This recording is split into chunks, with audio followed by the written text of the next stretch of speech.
Hey, look what happened. Is this crazy? The world is facing new uncertainties following Donald Trump's election victory and rising global tensions. To gain deeper insights into these pressing issues, we sit down with Mr. George Yeo, former Minister for Foreign Affairs of Singapore, during his visit to Beijing this November. He's been a government minister in Singapore for over 20 years. Is one of the most sought-after speakers and thought leaders on the Asia regional and global stage. In this interview, we delve into the potential tariff hikes under Trump's new term, the South China Sea tensions, the rise of the Global South, and the role of Asian wisdom in fostering peace. First of all, thank you so much for speaking with us, especially given your short stay in Beijing. Okay, let's talk about our region. Like people say, it's the center of Asians. But the region still faces some turbulence or even tensions, right? Yeah. We can take South China Sea, for example. China, the Philippines, Brunei, Malaysia all have competing claims over territory in the South China Sea. But the Philippines seem to have taken a much more aggressive actions, such as enacting laws to claim territories, grounded ships in disputed waters, and even working with Western media to paint itself as the victim. Why is the Philippines escalating tensions? In 2016, a tribunal under UNCLOS made a judgment against China. China was outmaneuvered because they had legal experts who played a legal game against China. China, when it acceded to UNCLOS, made it clear that it would not agree to compulsory arbitration. The Philippines, with the help of American lawyers, took China to compulsory arbitration. So China said, no, I'm not taking part. So what did they do? They said, okay, if you don't want to take part, then I will appoint judges on your behalf, and I will make your case on your behalf. Not surprisingly, China lost. When after Double Tenth, Lai Ching-te made a speech which was offensive to China, and China conducted naval exercises all around Taiwan, China could have walked into Taiwan and taken Taiwan. And there was nothing the US could do about it. China did not. Because that's not China's policy. China prefers the fruit to ripen on its own and not to pluck it. If you pluck it, it's sour. But if it ripens on its own, it'll be a very sweet fruit. So this is also a message to the Philippines. Do you really want to fight? Can you win? The Filipinos know they cannot win. But at the same time, they feel it's unfair that China's 9-dash line comes right up to the horizon. They're saying, just because I was not yet born, so these waters, which my fishermen used to fish in, all belong to China. So they're not happy.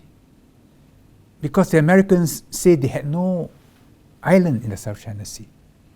So the current issue is the Americans are left behind on an island, some air defense system, the Typhoon system, which China objects to because they can cover China. And originally, it was supposed to be a temporary deployment. Now the Philippines are keeping it there.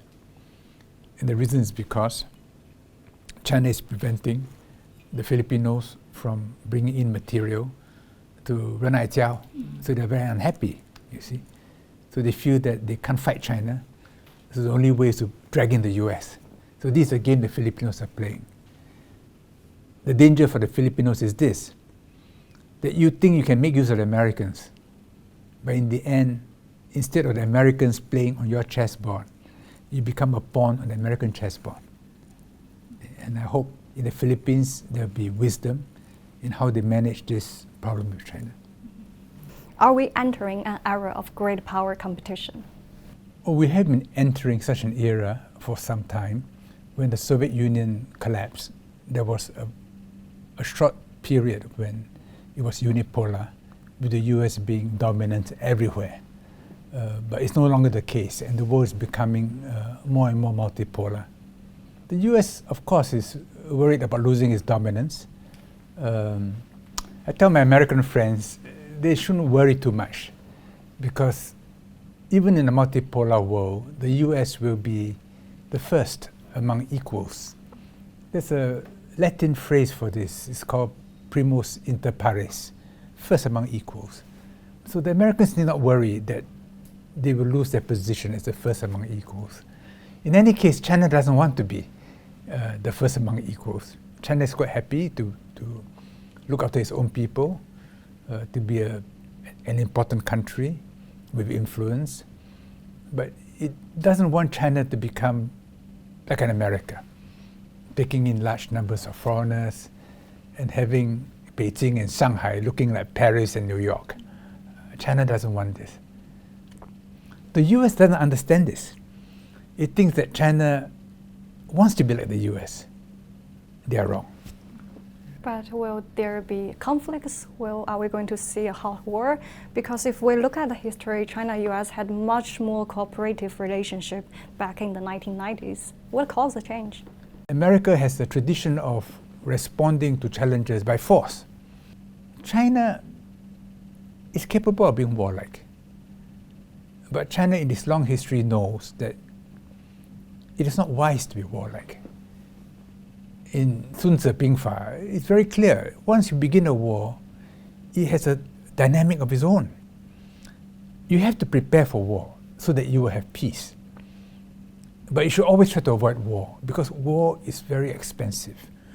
War injures human beings. War is very costly for ordinary people. You will bring a lot of hardship. So wherever you can, avoid war. China's approach is this. If we have good relations, I buy more from you, I invest more in you. But if our relations are not good, then I will buy less and I will invest less. This may be called economic coercion, but it's equal is willing buyer, willing seller. It is economics. So that's China's approach. And it's learned in this long history that it is better to use economic policy, to use interest as a basis of relationship than to use military force. Because even if you win a war, even if you defeat an enemy, you have not solved the problem. In fact, the problem may have only just begun. The US doesn't understand this. It thinks that China, when it becomes bigger, will behave like other Western imperial powers when they were strong and colonize and dominate. This is not to say that China will not become strong and influential, but it will be strong and influential in a different way. Yeah, you just mentioned the economics, and the economic ties was like a cornerstone of China-US relations. But now it seems this cornerstone is shaking. Like the Trump win the president, and people are saying, well, will this be a second trade war? How do you see this kind of trade war rhetoric? Trump is worried that America has lost its manufacturing capability and wants to recover some of it. I think China should help America. Because if America loses the ability to manufacture, it will feel very insecure. Then its actions will be emotional. It's better if China helps itself by helping America. Not to help America to threaten China, but to help Americans in their daily livelihood. But today, many of those who say win-win is not possible is because in their minds, China is such a demon. China behaves so badly that there's no way you can negotiate with China. I don't think they know China. And it is interesting that at this point in time, Chinese leaders and officials understand America more than American leaders and officials understand China. You may think that's good for China. I don't think so. I think that's also not good for China. It's better that both sides are rational and negotiate on the basis of knowledge. As you mentioned, China has been demonizing the West, and the Western media has added fuel to the fire. The US House has even passed a bill allocating $1.6 billion for anti-China propaganda. And so if the warmongering rhetoric continues, would it become a self-fulfilling prophecy? Information warfare is an inevitable part of international politics, because every country will want the media to reflect its point of view more strongly than other points of view to gain an advantage. For a long time, the Western media has dominated the international media. Now, China has built up its international media, so has other countries, and the Western media no longer has the monopoly position which it once had, but it still has it. And in order to strengthen the competitive position against China, they have been spending a lot of money to demonize China. This is natural. We must expect this. But what is dangerous is their own people are deceived because they read the same media. And they don't believe their media to be telling the truth and giving all the facts.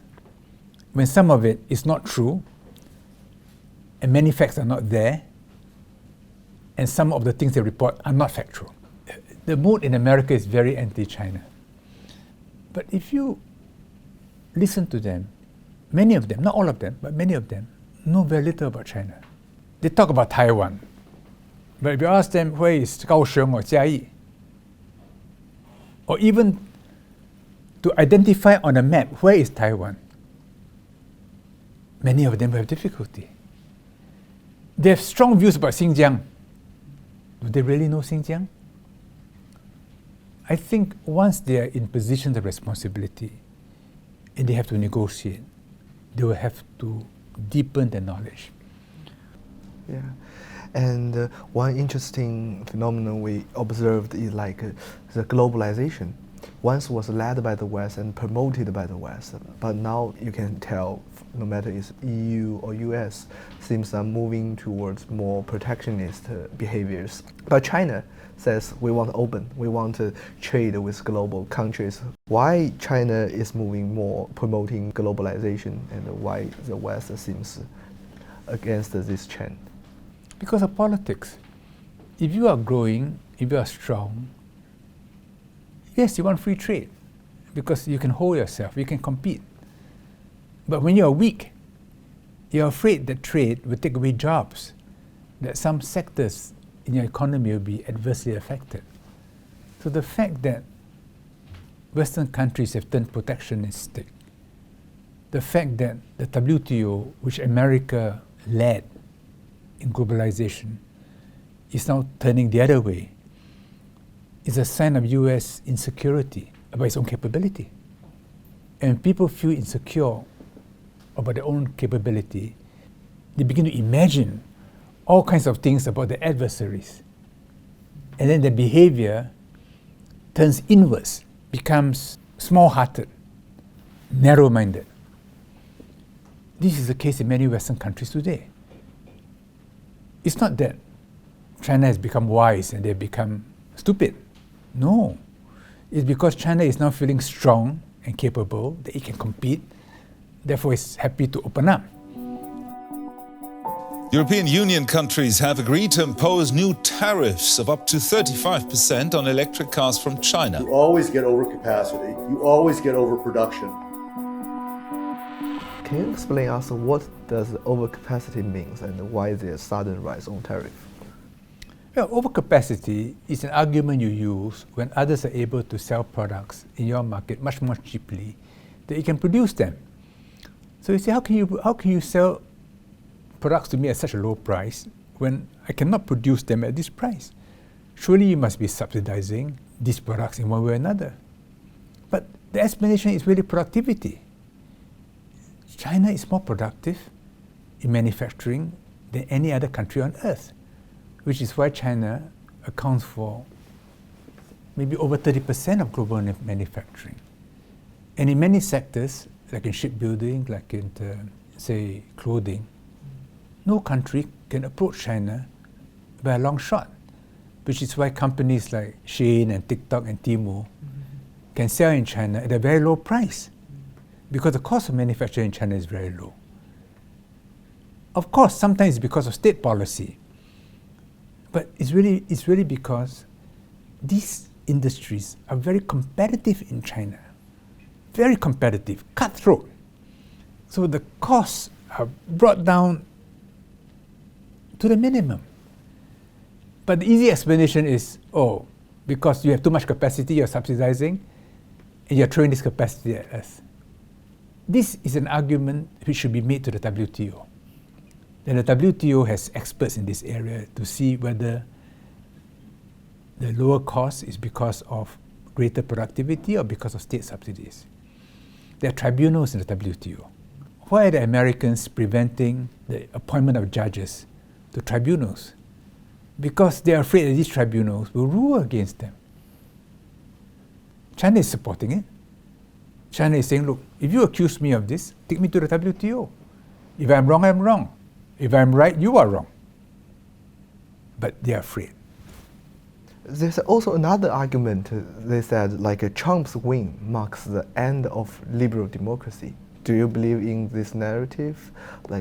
China and the US is a kind of authoritarianism versus democracy? Western liberal democracy has become illiberal. And what they need to do is to go back to true liberal democracy, which is the acceptance of diversity. That culturally we're different, and that human history has always been about diverse human groups trying different ways to organize production and security and finding different paths to the future. And liberal democracy should have a broad mind and a big heart. So liberal democracy is really a flower of Western civilization. It's not part of Chinese tradition, because the Chinese state and Chinese civilization has always been, from Qing Shi Huang, much more centralized. It's a different story. I don't think China should be a liberal democracy. China will break up if it becomes a liberal democracy. But China has its own way of harmonizing differences, of creating a family. In a multipolar world, people will be less impressed by Western views because they can see that the West has double standards. China should not be too concerned about how others judge China by their standards. China should be judged by its own standards against its own history. And in the end, you look at the livelihood of ordinary people. Do they feel safe? Are people enthusiastic? How is their spirit? As you said, it's a multipolar world, and we can see the rise of global south. And this is quite a new concept, but now China's leadership is talking this term. What do you see the role global south can be in this kind of competition area? No, the global south is not a new idea. There's a feeling that the Western tide has reached its limit, and the developing world is now making progress and want to find their own way to the future. China is an inspiration to them because China, without adopting Western systems or methods, have found a way to the future. Not that they want to follow China's way, but if China can find its own way, we too can find our own way. The former president of Nigeria, Obasanjo, a few months ago in Ethiopia at some conference, he said, let us be frank, Western institutions do not work well in Africa. The boundaries of countries in Africa were all drawn in Europe. They're not natural boundaries. So there are tribes on both sides.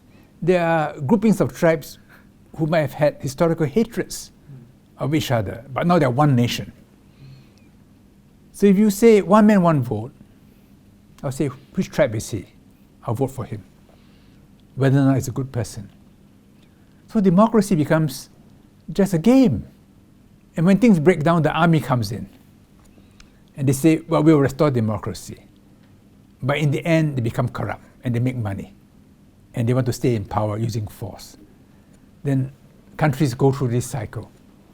Africa, in the end, must develop its own future, must do what Deng Xiaoping said. There is no precedent. You feel your own way across the river, stone by stone. And if China has crossed the river, I too can cross the river. I too will feel my stones. And this is what the Global South movement has become, that there are multiple pathways into the future. And people ahead of you are prepared to hold your hand and help you go forward. You no longer have to feel that the Western way is the only way. And in fact, they know that those who try the Western way, some of them have drowned.